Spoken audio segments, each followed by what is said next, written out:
Good morning, everybody. Talking Hats HD coming at you live on a Saturday morning here. I tweeted out the schedule. If anybody is actually up and watching, you can go ahead and jump in with us. You can hit us up either Twitter or email. Send us a direct message. I'll loop you into the Zoom if you want to, or give us a call. We're going to start things up right away because we've got a big game coming up right after the show here, Ohio State and Michigan. And we're actually going to go ahead and get things started there. I'm Dale. That's Harish, as always, coming at you. And I'm going to throw things to Harish to get started on this Michigan Ohio State game. Go ahead and lead us off. Man, I've See been what he's watching wearing. this.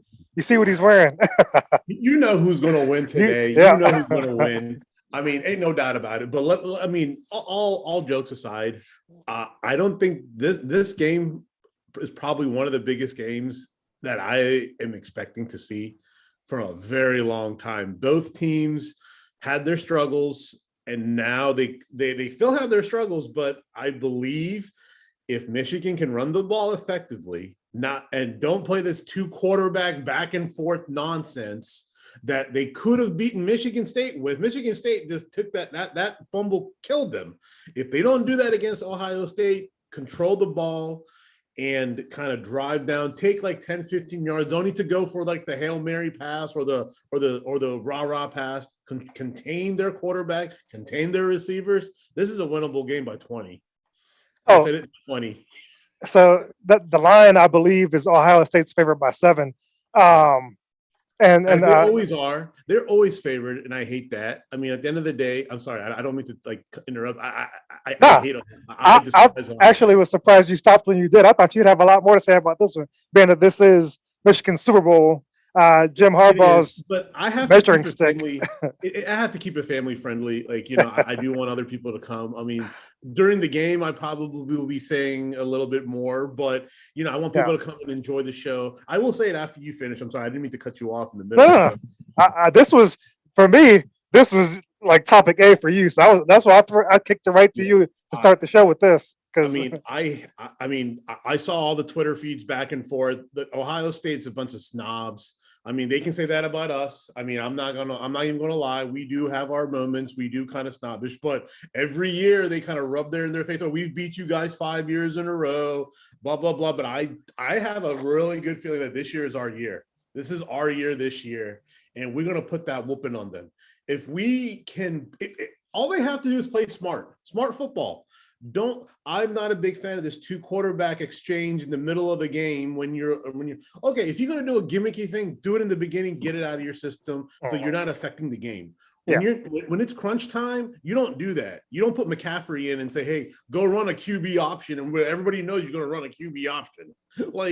I mean, Stevie Wonder can see they're going to run a QB option when he hears McNamara's name in there, or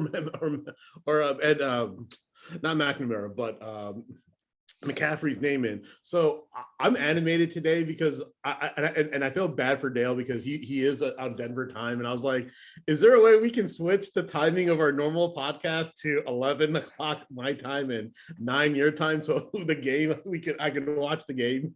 And I felt and I kind of thought about it. I was like, maybe I shouldn't watch it too much because my blood pressure might rise. But I do appreciate that. And at the end of the day, I know Ohio State's favored by 7. They've always been favored against Michigan the last 5 years. I don't think the people in Vegas understand that Ohio State has been playing kind of pretty not to their capability football, and they're playing at the Big House today. Even though the weather is, I mean, it's cold. I mean, they both play in cold weather, but that Michigan weather, when you come to the Big House, that weather's a little bit different, just a tad bit. But we'll see what happens today. I hope the boys in blue, go blue, will pull it off today. I'm just ecstatic. Words can't explain, because today is our it's the biggest rivalry in football, in college football, and today's bigger because if Michigan wins, they knock out Ohio State from the playoffs, and they are in line for the Big Ten championship, which Michigan has not won in the last couple of years. So this is also another kind of a tick in their feather. And if to beat Ohio State in Ann Arbor to get to where they need to get to, man, Thanksgiving can't get any better. We'll get into the NFL games and why I'm really excited about that too, because of our Washington football team. But today it starts. So I'm going to throw it back to Dale so he can see the giddiness in my face. But Oh yeah, and that's 100% what I was expecting and hoping for. Leading off the show with that, I knew that would be the firecracker right there. So that's good stuff all around. Um, shockingly enough, and I don't really have a rooting interest in this game, but shockingly enough, I agree with you 100%. There's no reason I should lean Michigan on this. History is firmly implanted and entrenched on Ohio State's side. The recent history in this rivalry, Ohio State is just, frankly, it hasn't even been a rivalry. Ohio State has just owned it, flat out. And Jim Harbaugh, he's had solid seasons in all his time there. He hasn't won this one. This is the one. Michigan, the fans don't care about any. You can lose every other game if you win this one, just like it used to be with the Redskins and Cowboys. If you win those games, those are the ones the fans care about. And I think, and I'll check the line again. It's 7.5. I think, frankly, this is the year that Michigan gets it done. At the Big House, it's going to be snowing, freezing cold, classic football weather. Ohio State's a high-powered offense, so I think with that kind of weather, it's putting the ball in Michigan's court. They're at home. They can play a stopper knocker, grind it out type of football game like they did against Michigan State. Come out that same brand of football. They lost that game, but it was close down to the end. That's what they need in this kind of game. If they let Ohio State get out and running, then it can be over early. But I don't think they'll do that. I think they'll take control right away and go ahead and grind it out. Maybe it's just due theory, but I think they're due. And also, I'll tell you this: they lost the Michigan State game because of McCaffrey's fumble. Because the momentum shift 100%. They can't do that against Ohio State. And if they do that against Ohio State early, as you said, if the momentum swings, Ohio State's a team that, every team's momentum as base, right? But there's something with that team that I hate about when momentum switches, the calls don't go our way. It goes their way. So every time something happens, it's like, come on, seriously? But I'll say this. If Michigan loses today to Ohio State, Harbaugh's gone. He's fired. He's fired at the end of the season. They won't do it in the middle, but he's gone because in his tenure, he's not beaten Ohio State. And the way you measure yourself as a Michigan team is to beat Ohio State. If you don't beat Ohio State in the years you are there, you are gone.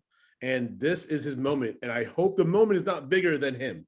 Like, you see what I'm saying? Like, I hope he can't wiggle his way out of this one, because some of the stuff he's done in the last few games are questionable because they haven't won big. They've won only by like a few scores. And that's dangerous because they're not playing a complete game. And if they don't play a complete game against Ohio State, it's going to be hell. The fanboy in me says 20 points, screw Vegas. But reality, you have to play a perfect game. Perfect game. Yeah. Perfect.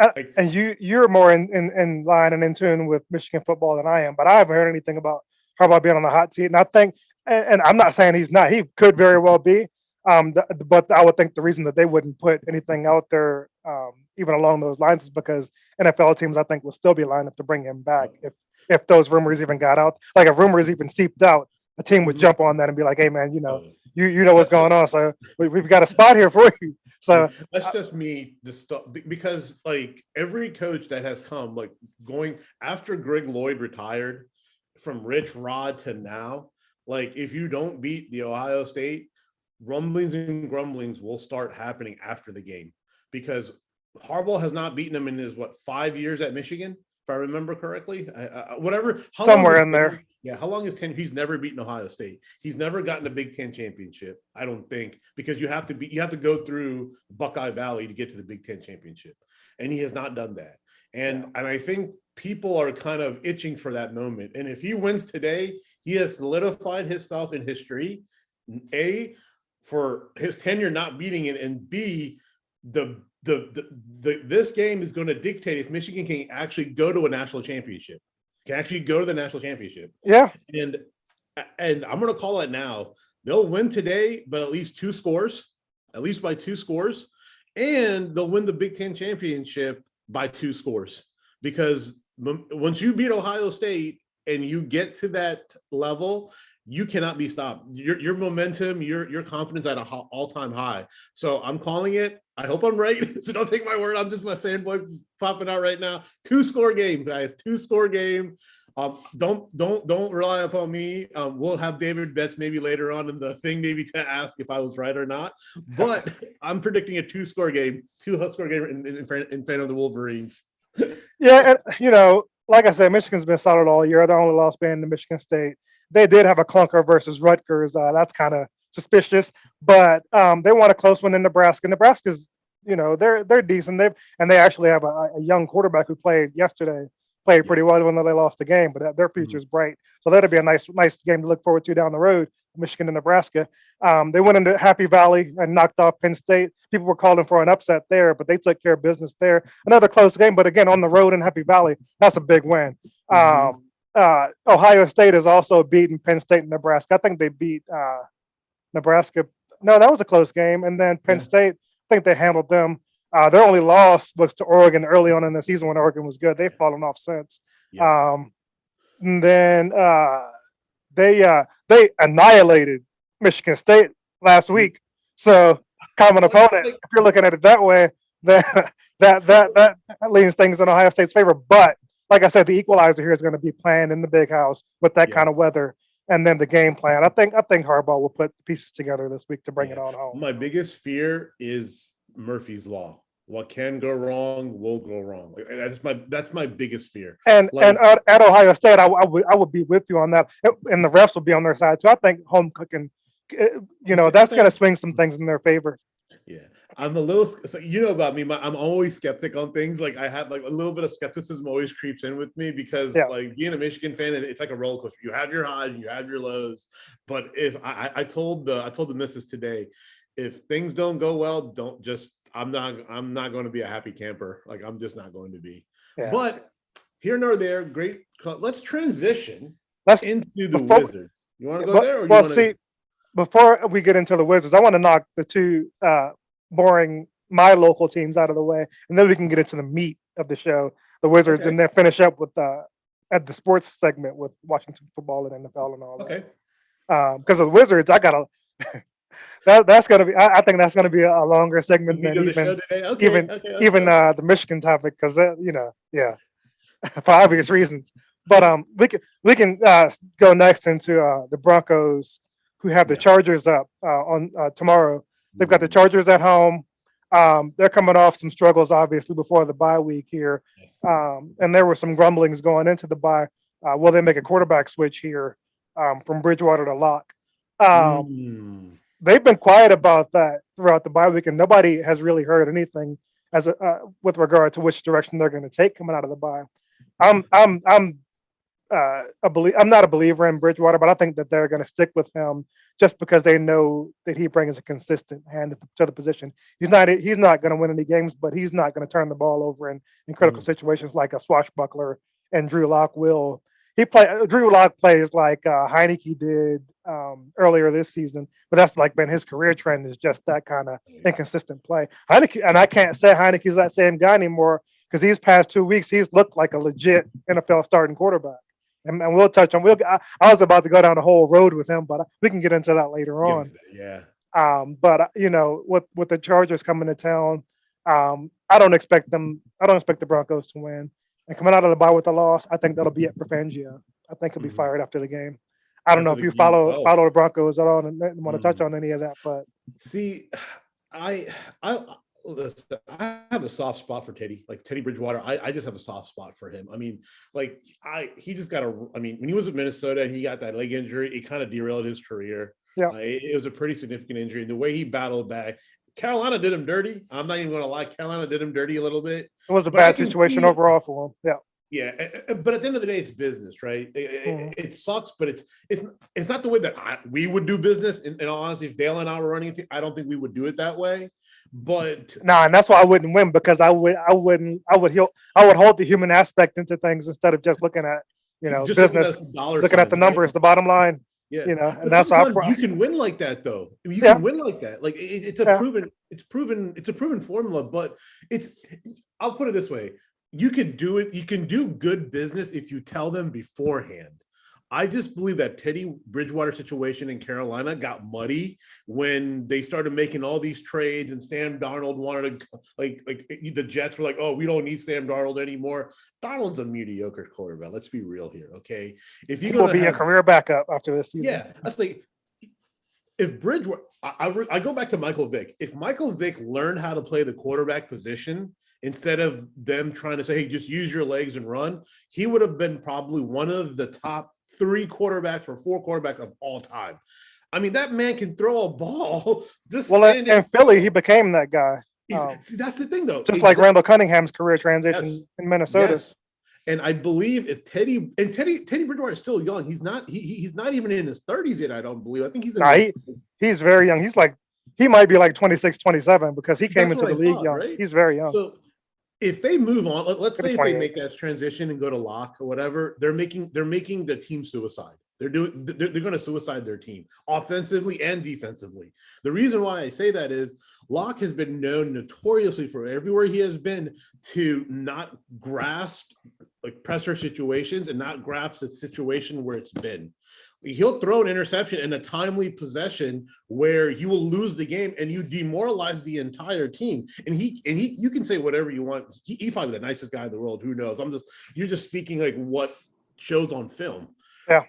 And with Teddy, if they sit Teddy Bridgewater now against that San Diego defense, you might as well chalk up that L. You might as well just chalk up that L because they have the weapons. I just think it's the coaching, as you say. I don't think Flangio is that much of a better coach or a thing. Bridgewater needs a coach with structure and knows how to coach offense and how to Pat coach. Shermer is their offensive coordinator, and his offense is so vanilla and bland. He's not doing Fangio any favors. You think Jason Garrett might go to Denver because No. The next coach of the Broncos will hopefully, and I don't know what Elway's thinking. Whoever knows what Elway's thinking. But the next coach, in my opinion, of the Broncos needs to be someone from the Shanahan tree, someone who runs that same kind of system like Minnesota's running now. They have somebody from the Shanahan tree calling their plays. I think it's Gary Kubiak's son calling their plays. Oh, Junior? Oh, I didn't know that. I think his son is calling plays there. Okay. And then in San Francisco, of course, they run a Shanahan's offense. It's Kyle. And then LA, the Rams run a version because McVay is from that tree. Yep.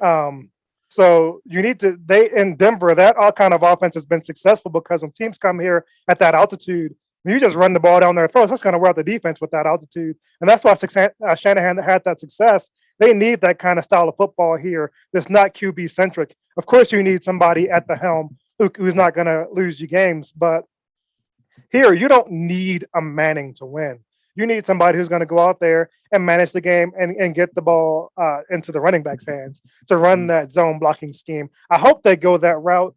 I never know with Elway. I wouldn't be sad if this was it for him either because he has not done well. He got lucky with Peyton. But outside of that, he hasn't done well. And really should have won 2 with Peyton, only won 1. So, Yeah.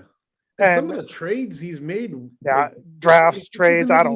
He got rid of your Denver's number 1 receiver at that time with Manning, and I never understood that. Like I never understood why you would trade somebody. Was it DeMarcus Thomas at that time or Demarius? Demarius had some injuries, but I want to say he still has some left in the tank, but he didn't end up doing anything anywhere else. But that's my guy. He had a great career. Very nice guy. I ain't gonna badmouth him at all. That's a good dude. Like that man, he was the heart and soul of that offense. And once you get rid of somebody like that, it is very demoralizing. But hear me out. Me and my little Hail Mary pass. What happens if Mike Shanahan comes back into coaching? Do you think that door is still open for him to come back to Denver on a white horse to save the team and the franchise? Unfortunately, I don't. Even though there's precedent with Gibbs coming back to Washington, and there were talks before Elway hired Fangio that him and Shanahan were meeting about the job, and I think a last-minute disagreement derailed those talks. And that to me is going to end up sinking. Hopefully, Elway's tenure here as the guy calling the shots.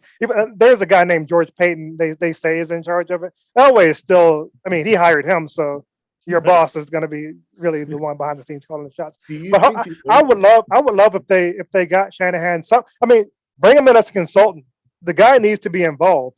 And I was at Shanahan's restaurant having dinner with my wife we were talking to the waiter about, telling him how we know Shanahan and all that. We know coaches. They ever come in? He's like, yeah, he's in here twice a week. Matter of fact, last week he was in here with Elway. They were having a secret meeting in the back room there. They have a little private dining area. He was like, Oh, Shanahan and Elway have a little secret meeting. I was like, I hope that's about him coming back as coach. And then what it ended up actually being about was Shanahan's bus ceremony and all that stuff. They had a little ceremony at the stadium before a game. gotcha, So gotcha. to put his bust outside the stadium. So that's So what that was about. do you think the owner is getting tired of like Elway at some point? He has to have, right? Like, do you feel that the owner is just saying like, you know what, like I don't see this team going in the right direction that you're leading them in, and then just fire Elway at the end of the season? You know what the problem is with the owner is the ownership situation is kind of in flux right now. After Pat Bowlen passed away, Right. there are two sides of his family battling over who's going to take over ownership. It's leaning towards one of his daughters winning out in the end, but things are just really kind of up in the air. Hmm. So with that part of it not being settled, um, this mess might be left in place for another season or two until they get that stuff worked out. Yeah, But just like what happened in Washington when Jack Kent Cook passed away. He didn't bring it to his son, and the bidding war began. And mhm, Danny, old boy, cut out his son, and went out. So here we are. Yeah, I just feel. I mean, Denver always has a soft spot in my heart. I love Denver. Like when I was growing up, like my aunt loved Elway. Like I mean, she was a huge Elway fan growing up. mhm. And I've always liked them, and they had nothing. It's just sad to see great franchises run into the ground. Like it's just sad. Yep. Like like I'll take even since like Thanksgiving game, Detroit, right? Detroit Yeah. at one point in time in the 70s, yeah, they used to be like a very good team. Even in the early 80s, the early 90s, they used to be a pretty decent team. But with bad GMs, bad decision making, it's just that team has been driven to the ground. And now look at them. They're like 0-10. I honestly thought they'll beat the Bears. I honestly thought that. Yeah. But just like in Lions fashion, losing on a field goal this year, here nor there, and which relates me back to the Denver Nuggets. Why is there, are they losing because Jokic is suspended, or are they losing because they don't he's like kind of like the focal point and no one knows what to do because they kind of lost the big guy in the middle? Well, I'll throw my Broncos pick for the game. The Chargers are favored 2.5. I'm taking the Chargers with the Okay. points. I mean, I think they'll win that game handily Okay. here in Denver with Herbert, no problem. But Hmm. the Nuggets struggles. It's clearly because Jokic he's been out with a wrist injury, Hmm. and then their next game is against Miami at Miami on Monday night. He will be back for that game, the Hmm. rematch against Morris. His brothers have already said they're going to town for the game. So honestly, I don't expect anything. I think they'll go out there and shake hands and squash it, but they're gonna sell it before the game to get eyes to watch. Oh, of course. But I think they'll go out there and shake hands and it'll be nothing. And I think Denver will get right back on track and win that game. And then they lost to the Bucks last night, so they've lost I think 6 in a row here without Jokic because he's been out with an injury. He's been warming up before every game and has looked good, and he's even told the coach, "Man, I want to get back up there. I want to play." But they've been, of course, this early in the season, they've been being cautious, and I'm sure expecting to win one or two of these games, but they lost them all. I think if they had known they lose all of them, that he would have been out there playing. Mm, But starting Monday night, they've got a 7 game road trip coming mm, up, and I think they can win 6 of 7 on this road trip because they've got Miami. They'll win that one just because of what happened before. They're going to go out there and win that. They've got the Magic up next. Then they're going to the Knicks. Uh, that's tough, but they should win that game.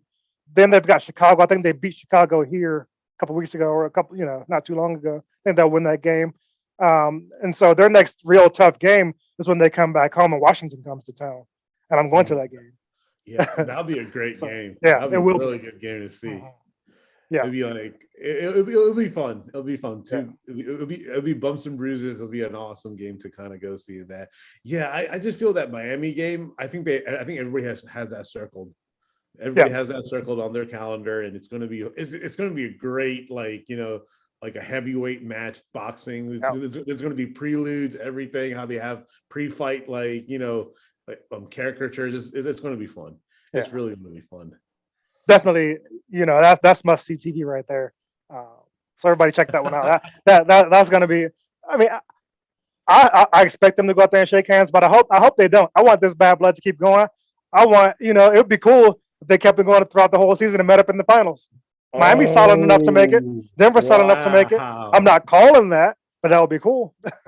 But this I will mean, be their last matchup this season, though. So I that'd hope be it's, I pretty hope it's cool. just, Though, yeah, because you just remind me of taking it back to the Bulls and Detroit's time, or even like when the Lakers were playing the Boston Celtics. We just waited for them for the finals, and yeah. and they never disappointed. They never disappointed. So that's a unique pick. That's actually. I mean, it could happen. I mean, it's so early on in the season.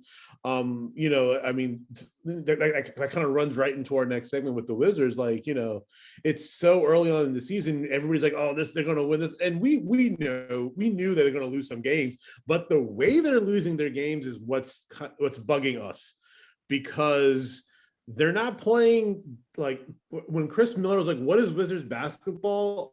I believe. I mean, Dale, you can jump in when if I'm not correct. Like, I think they need to play team basketball, passing, instead of taking too many 3-pointers.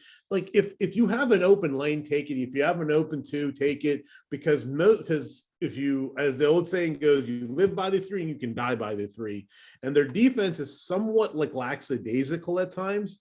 I'm not saying that they're like full into it. It just seems to me that when they miss the 3-point shot, or they come back when they're trying to set up, it's just like they have a defensive breakdown. They don't know who to guard or how to, where the ball is positioning. And some of these shots that the other teams are making, they're high percentage shots because they're not up in their face. They're kind of back. They're kind of playing like, I don't want to say lazy defense, but not like in your face, or in like, they don't know what to do. They're kind of confused. And I don't know if that's just they took, I hate to say this, took the night off and say, "Oh, we can beat this team. We can come back and score 30 points. And we've done it before." But what kind of showed me is OKC. I mean, that team is a young team, but they shouldn't have lost. They shouldn't have won by 3. I mean, Yeah. Uh, First of all, I had money on that game, so I was sweating it down to the end. I was like, "How are y'all going to lose to these teams? Their best player, I mean, it's Shai Gilgeous-Alexander, but then second best player outside of him, I mean, like G League talent. Like Lou Dort is a good defender, but he wouldn't be starting on any other NBA team. He's starting on this team. I mean, come on now. I mean, why were they the hyping up Giddy so much? who? Giddy, whatever that guy, the point guard or the power, whatever his name is, like last name is Giddy. Like, oh, I'm so giddy, like Giddy. I don't know who this guy is, and that's my point, man. How can they struggled, but I'll give them credit in the fact that they held them under 100 points, and they've lost 2 out of their last 6, and I actually thought that, I mean, it feels like it's been worse than that. Just because, like you said, the way they've lost some of these games, they lost at their first loss in this skid. And this last 6 games was to Charlotte, at Charlotte. They lost by 10 in that one. Dinwiddie played 29 minutes and didn't score. Don't know what that's about. I'm not gonna say that his injury is starting to wear him down or anything like that, but I'll just chalk that up to maybe just. I mean, it happens. Everybody has an out of sync night, but to play 29 minutes and not score from a scorer, I mean, that's a little alarming. And then their next loss was they got blown out by the Heat. But still, the Heat, even though they got, and in the loss to the Hornets, they still held the Hornets under 100. Basically, they only scored 87, but they held them under 100. The Heat had one, it was 112-97. And 112 in today's NBA is not bad, but you got to do better than 97. And that game, Jimmy Butler went off. He had 32 or something like that, 30s. Yeah, it was ridiculous. I mean, he had went off. points, and yeah. Dinwiddie had 16 in that game. Beal had 21. So them 2 guys, as the lead scorers, have to do better. But then the other guys have to pick up the slack. They have other scorers on this team who should be able to pick up the slack when those guys aren't bringing it. So yeah, because what's frustrating is I think they're like, because after the Charlotte game, I think Coach Wes Unseld Jr. Like just ripped them, and like he just ripped into them, and fairly so. They were playing really badly, even at halftime, and even at the end of the game. But I think like I'm still hard. They're just trying to learn how to play together, because even though they're doing new things, they kind of gel. But if they gel, they're a very difficult team to guard and stop and do all the other kind of like strategics to it. But I also feel that they don't know how to kind of push on the gas pedal, and they don't know how to like, okay, I can take a shot and be comfortable with instead of passing to Beal all the time. Or pass up a shot and pass, or like take the 3-pointer. Like sometimes you just take the easy shot. So then it puts pressure on the other team to like, oh, if they score the 2, I got to score at least a 3 or a 2 to get us back in the game. But if you miss the shot, if you miss a 3-point shot and you're in transition defense, you have to go back. This guy's limit, and their transition defense, I think in the last game against the OKC wasn't that great. It wasn't that great at all. They were making like easy shots, easy like lay-ins. I mean, it got a little bit tight towards the end, but you can't do that against like very good teams. They'll blow like against Miami. I mean, I honestly thought they'll beat. I thought they were beating Charlotte the second time they played them. I honestly thought they'll beat them. Yeah, man. That's the thing. They did lose to Miami, but then they came back and beat them at home.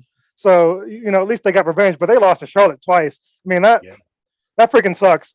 They lost to them at home. LaMelo Ball and Rozier freaking have monster games against them. This was something I thought they had worked out as far as letting guards go off on them. But then those two guys came in there and hammered them. And Beal and Dinwiddie struggled in that game. Montrezl Harrell had a monster game. He had 24 and 18 in that game. So, I mean, that's one where the starters weren't bringing it, but then a bench guy picked. I mean, he's a starter now, but he's really a bench guy. Picked up the slack. Then they lost. They got on to New Orleans. This is a game. I mean, win or lose, it should have at least been close. They got obliterated in that one. Yeah, so it's Bill and Dinwiddie both played in that game too, and they got blown out. It's like the first quarter was like okay, decent, but then all of a sudden, like towards the end of the first quarter, man, like, that irks me. Back on. That irks me. Dinwiddie only had 11 in that one. I wonder if Dinwiddie being in and out of the lineup due to his not playing back-to-backs is messing with the chemistry, because he also didn't practice with the team in the offseason because he was coming back from the injury. So I wonder if and I don't know if they're going to do that all season with him in and out on back-to-backs. If they do, that might lead to this sort of inconsistency and lead to them only being a 500 team. But hopefully, if he can be in the lineup consistently or move him to the bench if he's not always going to be there. I know they won't, but I wouldn't have a guy who's not going to be consistently in the starting lineup because that just screws up chemistry, and it's screwing him up. 0 points, like I said, in that one game against Charlotte. I mean, I think the struggles are coming from just inconsistency in the lineup every night. But AY brought up a stat on the previous show that they have the best distance to defender on perimeter defense in the NBA. That's a geeky stat, but that shows that they're putting in the effort to stop 3-point shots, and maybe that's what's holding down those scorers. And that's one thing they can build on. Could be. I also believe that they're probably treading carefully with certain injuries. Even with Dinwiddie not in the lineup, but it just something seems off though, because like Dinwiddie can go off and have a 20-point night. I'm just like, why don't you just do it? Sometimes you have to be selfish. Yeah, Beal is there, but Beal understands that like, hey, if you're taking pressure off of me, I'm okay with that now. Because they have scores to step up. Like KCP was the one that saved them against Charlotte. Against OKC. He was the one that took over and had a double-double. Yeah, 20. Yeah, 20. So at the end of the day, like sometimes maybe he's being too pass happy or too. I think he's thinking. Who's that? Dinwiddie. Who's that? Oh yeah, Dinwiddie. Probably, and that comes from not being in the lineup night in and night out. Against the Thunder, he only had 10 points in that game. So he's been up and down. And he, like you said, he's a guy who he can easily average 20 points a game, but it's just he's not there every night. So. I mean, it is still early, but it is frustrating for fans to see like a team that you kind of be like, oh wow, because that crowd was amazing. I mean, it was amazing when they were here. Yeah, you had your sprinkle of OKC fans or whatever. I'm sorry, OKC was here over there. It was over. That was there. That was there, right? Yeah. So when they were when they played against New Orleans when it was here, it was good, but you still have your little your other. That was there. That was in New Orleans too. That was okay. Why am I getting that mixed up today? They had back-to-back home and aways with Miami and Charlotte. Those are their last two home games. Yeah. Miami and Yeah, I think Charlotte. so. But that's the thing, though, right? Like, it's like you'll see how they can progress and how you can envision this team. Yeah, But then when they have like these kind of losses, it's just like, man, it's like are worrisome. they? Yeah, it's like, are we going back to the old Wizards where like nothing is getting into their mental status of what the coach? Because I like Uslan Jr. He's changed the culture, I could say, And but Tommy it's Shepard too. I'll give him credit for yeah. changing the culture too. 100%. And it's just frustrating because we're always afraid that it may revert back to where it was. And Yeah. but I just The think it's just early. the Washington curse is always creeping in the back of your mind, but they're still in fourth place in the East, with the Nets, Bulls, and Heat over them, teams you expect to be up there. And now, of course, right behind them, you've got the Hornets are in fifth place. I don't expect them to. They're a good young team, but they'll probably end up around the eighth seed. Then you've got the Bucks, Hawks, and Knicks. The Knicks, I think, will end up about seven, but the Bucks are going to go up. I think they'll end up with the top seed. Well, the Nets. The Bucks will end up in second. Um, Well, I and then you've got mean, the Sixers lurking out there. Who knows what they'll do with Ben Simmons? And then the Celtics at 9 and 10. 9 and 10. So Okay. those teams, they won't end up at 9 and 10. Those will be playoff teams. So the Wizards have to lock in their position now with these early season games. Tonight they've got Dallas, and Dallas is favored by 7. I think they can cover that, but I think this is a game they should win, and this is a game that proves that they're legit. And I think they will win tonight. It'll be a good. I mean, heck, it's at 7 p.m. today, or is it 10? Your time, I think it's in Dallas, so it could be later. Oh Because man, they're an hour behind yeah. y'all. So Oh, it's a late game tonight. That's okay. I'll still stay up. with it being a Saturday, it but might yeah, not be too late. and like, They usually play those earlier. yeah, maybe 8 o'clock, maybe at 8 o'clock. Well, I Hey, mean, your if it's gonna time be prime probably. time, it is Dallas. Probably. I Yeah. don't. Saturday night, maybe it could be prime time. I haven't checked, but Oh yeah, TNT. Saturday night it'll be. That'd be pretty cool. Saturday night, I think. Man, with it being early season, I don't know who has what, but I think ABC has the That's Saturday great. games. I could be wrong though. That's a Oh, guess. no, I think you're right. I think ABC Check your local does have. listings. I think ABC has the weekend. Yeah, take a look at the listings I before, don't. but please watch. Yeah. Just to take the time out of our show, please subscribe and click on our link below whenever you do get a chance. Please follow us. Hit us up. There are many ways. Hit us up. Yeah. Yeah, we are open to the public. So if you guys want to comment on our videos, tweet it. We'll tweet you back. Believe me, we've tweeted. We'll tweet you back. So You can get on with Buster Balls. yeah, yeah. We're here for you. So bring it. We'll have a healthy conversation. Mm-hmm. Yeah. The Wizards was the topic I tweeted at JP Finley when him and B Mitch were on their show. About the Wizard struggles, and he was talking about people like, is this who they really are? Are they regressing to the mean? Is this a reality check for the team? Like they're coming back to, 500 level where they actually should be. And I was like, no, I don't think so. I think who they really are is how they started the season. Just the inconsistency in the lineup has kind of screwed them up here. But like I said, tonight is when they get back on track and show that they're really this team, how they started the season. And I wouldn't be surprised if they ended up a top 3 seed, because I think that's who they really are. They're not. This is not a 500 roster. This is a legit team, and they'll prove me right. I trust that they'll prove me right. And the thing is, with Bertans coming back, I mean, he was rusty. Bertans rusty as anything. So when he comes back and he starts hitting them threes, gets a little bit more comfortable, then you have another potent weapon off the bench. And Rui's practicing, and I think another inconsistent spot in the lineup has been that 3-4 spot. So with Rui coming back, maybe he can move either KCP or Kuzma to the bench, and then shore up the second unit. And then because I think what we talked about with KCP is better off coming off the bench as well. I mean, because with the mid range, but I think he is. I think he's happy with his starting role, but I think coming off the bench is just a flat out, hey, just go score. I think that would be good for him. Right. He might disagree, but that's defender. So I mean, in defensive situations, he has good size for yeah. his guard. Well, they're playing him at 3. He's more of a 2, but for his position, he has good size. So yeah, that's a pretty well, like, you know, kind of comment on that. And to lead, so who do you think will win? So you say the Wizards will cover the 7 tonight? And I wouldn't be surprised if they won outright. If I was betting, I'd just take them plus the 7. Gotcha. Not money line, plus 7. Not money line, but just yeah. So should we lead into the Washington football team's big victory over Carolina? Yes, indeed. So I'll let you go ahead and start us off. Man, I mean, I was when Cam scored the first touchdown, when they started, I was like, oh, this is not good. Like, this is not good. I did not want them to take the upper hand. But I will have to say, Heineke played his Heine off. No question about it. He played his Heine off in No a question. hostile crowd. We had our fans sprinkled in because Carolina and Virginia, they're all very similar. They're very close. And before the Panthers went there, that was Redskins country. 100% it was Redskins. Before the Panthers came into existence. I would say, like, Terry McLuhan, I mean, that man is I will say, the most underrated receiver in the NFL. I mean, no one gives him love because I don't think he gets the time he deserves. He's up there with the creme de la cremes in the league, like the Devontae Adams, the guy from Minnesota, even the Dallas receivers. Jefferson or Thielen.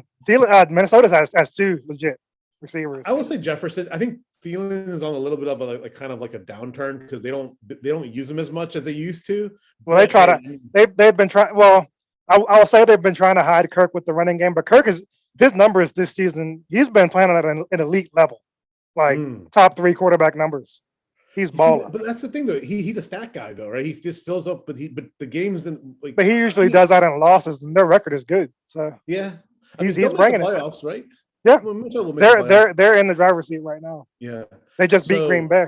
That's true. And what really surprised me the most is the way the defense played. Yeah. They had a great plan. I mean, they blitzed, and which they should have been doing from the beginning to take that off. None of this, soft shell defensive kind of, I call it. But they had a great game plan. That last play when Cameron Curl restricted McCaffrey, hands down.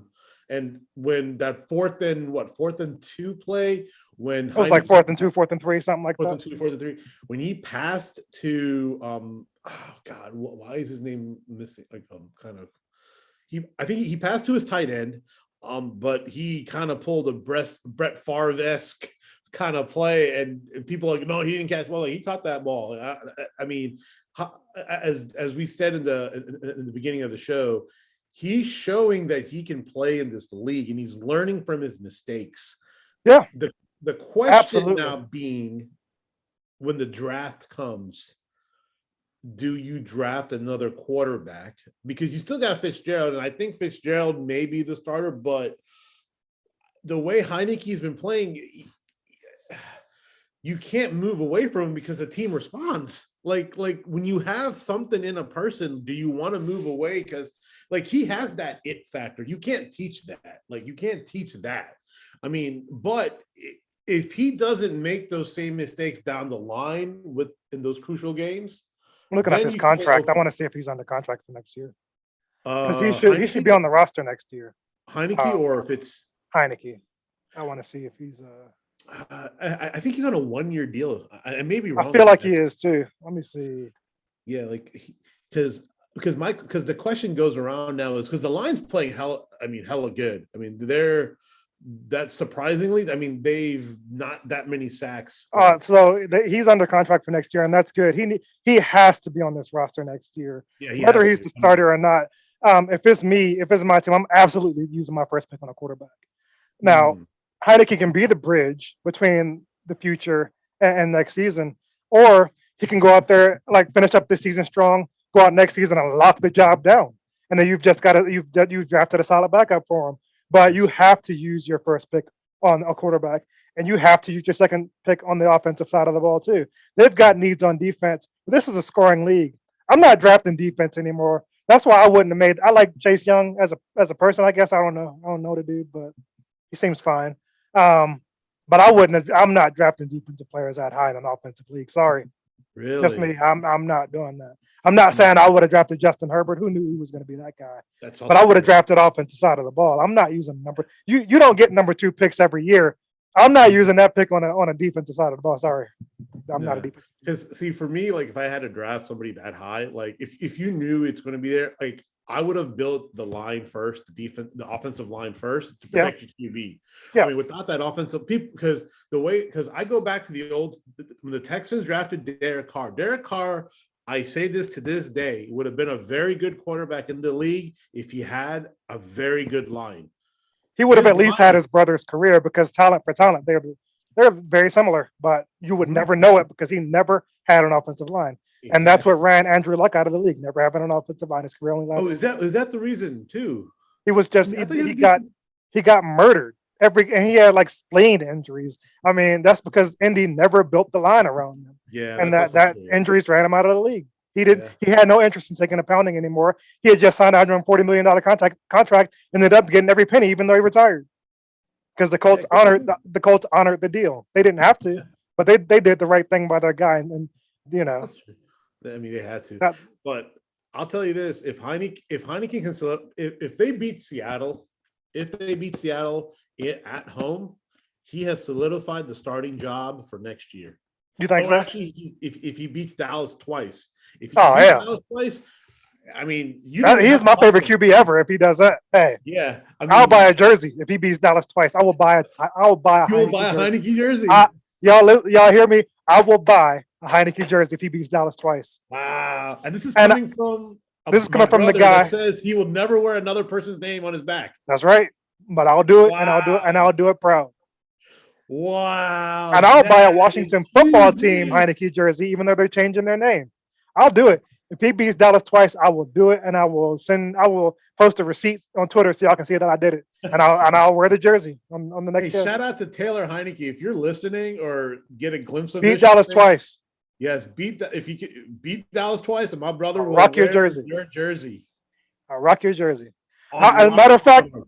I'll wear it on every show for the rest of the season Oh, if they beat Dallas twice. news today. Wow. Michigan versus Ohio State was there, but this has to top it. I would not have thought my brother would say that today. I did not even think about it. I wouldn't even thought about it. That thought didn't even enter my head. Because 2 Dallas Oh, wins that equals a Super Bowl win. So that's also true. let's do But it. if you look at it, right, that's what I wanted to get to. Since Dallas lost, which was, oh my God, that was great because it opens up the NFC East now. I mean, do you feel that with the Dallas loss, the Washington win, I think Philly plays tomorrow. If Do they Philly play the Giants? loses, I don't know. I think they do. Yeah, Do they play the Giants? I can confirm that just a second here. Y'all play some elevator music in the background, but give me just a second here. I want to see the line on that too. Yeah, but Yep, it's Philly. Philly is at New York, and Philly's favorite. yeah, Favorite 3.5. Giants. But if the Giants win, that opens up the NFC East. If Philly loses, it opens up. Yeah, because Philly's above the Washington football team as far as record. No, they're not. I thought we're up. I thought we're like the third thing, right? Let's see. I think Philly's in second place, but let me confirm. Yeah, this. no, you're right. Philly's in second, and then we're in third. Because Yeah. the Giants don't have a better record than we do they? No, not the Giants. No, they stink. Oh yeah, that's what. Well, they're only one game worse. They're 3-7. Washington's 4-6. Philly's 5-6. So Philly has a half game lead over Washington. Now, what Awad said on our previous show was absolutely right. Cam does not like to fit those tight squeezes. Those He likes to try. He likes to try, but he doesn't have that kind of timing. No, he does, and it showed. It literally showed in the game. I mean, he hit one or two. I mean, you expect to hit him one or two. I'll give him credit because it was his first start back, but that's not football he should be trying to play, in my opinion. He has the arm for it, but he's never had the timing down to make those kinds of throws. So, what did you think about the game? Like you said, I mean, it was one of those. They clearly could have gone either way, and Cam had a chance there at the end with the short fourth down that the defense came through on and got the sack. So, if they don't, I mean, they stepped up and made the play. But if they don't, that game really could have gone down to Carolina winning it. And I don't think that this by any means speaks to where Cam is as a quarterback or where Carolina is as a team. I think they still make the playoff run and still end up making noise there in that division because that division's having some struggles. But as a game, the past 2 weeks, the Washington football team has played balanced football, on both sides, solid defense, and they're blitzing now because I think earlier in the season when you've got Sweat and you've got Young, Del Rio probably thought he didn't have to blitz. and he probably thought he could rely on those two guys.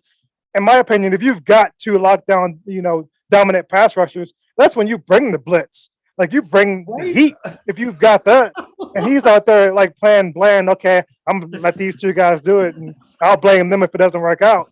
See, now that they're both out, he knows if I don't blitz, then it's on me. It's on my scheme now, and so that's why he's bringing it now. That's why he switched Landon Collins' position. All these changes, of course, are making a positive impact on that side of the ball, and they could have been doing these same things all year.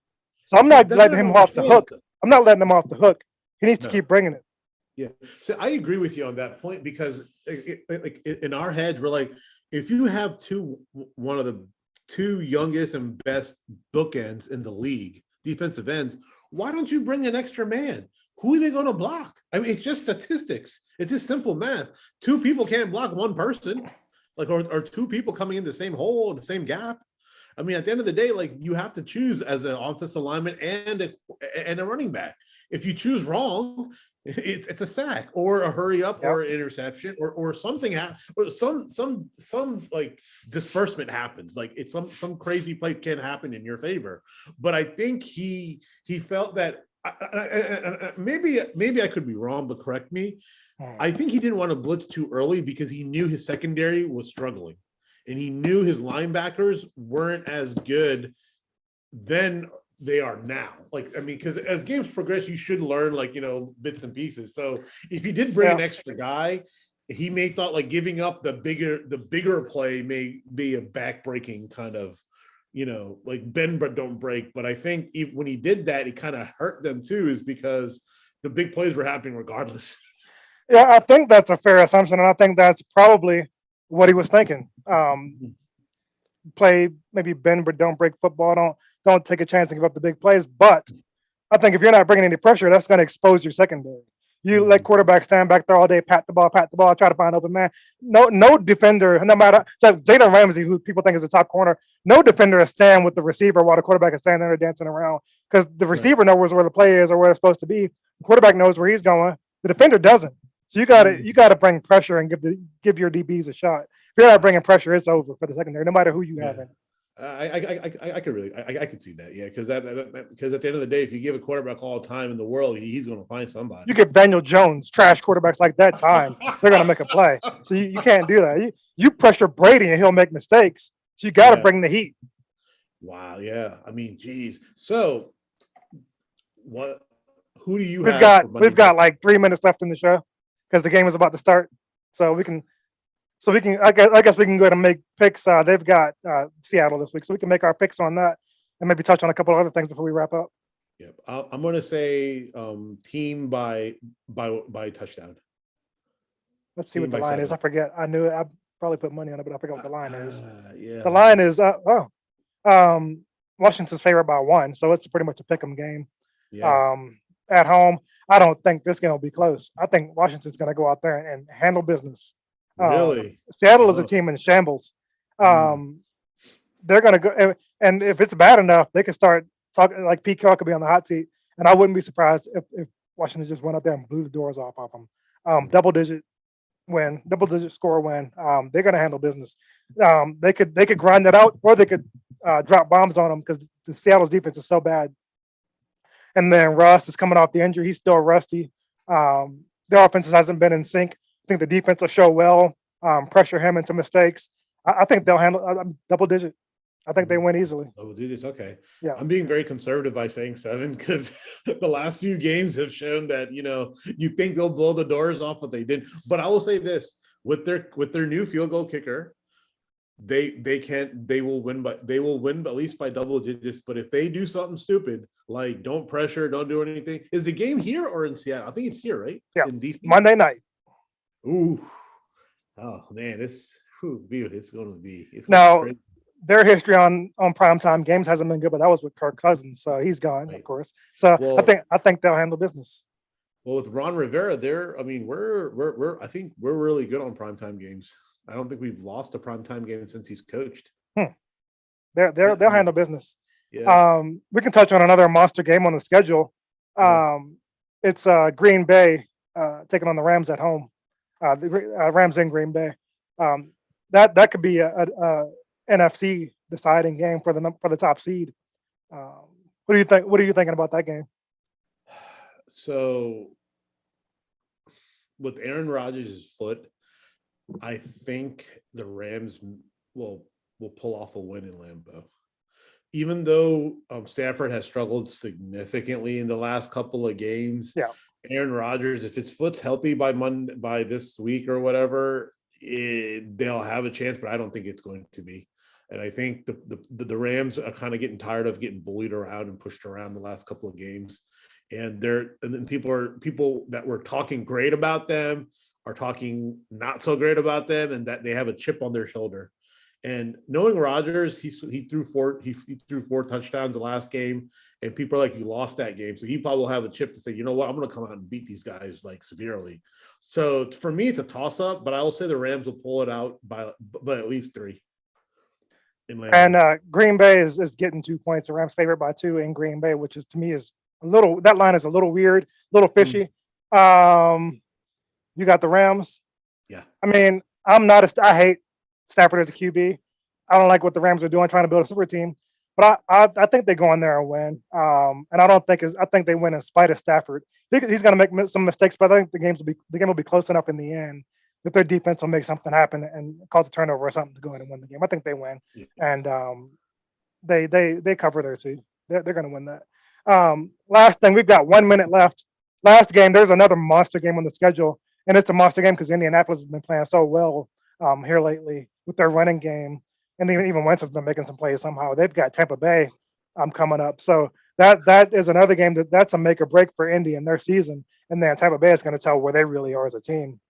What are you thinking about that one? Let me see what the line is. The line is Tampa's favorite by 3.5 in Indianapolis. Yeah, I was about to say, I'm going to pick Tampa because Brady ain't going to lose again. Like I think it might be a blowout. In all honesty, I think it may be a blowout because, actually, it can't be because Vita Vea went down in the game against the team. I think there's some injuries on that defensive line, but offensively, it's going to be a shootout.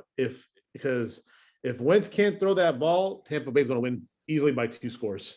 Because they'll stop the run. Yeah, if they try to make it a shootout, Tampa Bay's going to destroy them. They have to keep the ball out of Wentz's hands. He will make mistakes against that defense. That's a good defense. Correct. I think Gronk and Antonio Brown practiced this week. I think they're both back. Not 100% sure. If they're both back, Tampa wins easily. If neither one of them play, Indy can win this game with their running game. So I'm going to hedge my pick there. If those guys play, I'm taking Tampa. If they don't, close game, Indy can pull it out. Yeah. I mean, it's in Indy, right? Yeah. It's in Indy. Okay. Yeah. Yeah, I'm still taking Tampa by 3. Yeah. So that means they don't. That means they don't cover then. So if you're going to put your bets in based on Harish's pick, you got to take Indy. Indy plus 3.5. Yeah. And he's getting 3.5 at home, and home dogs are usually pretty good. Don't go by me. I'm not. Hey, if you can get a home underdog, especially a team that's been hot, that's not a bad bet. So really, okay, yeah.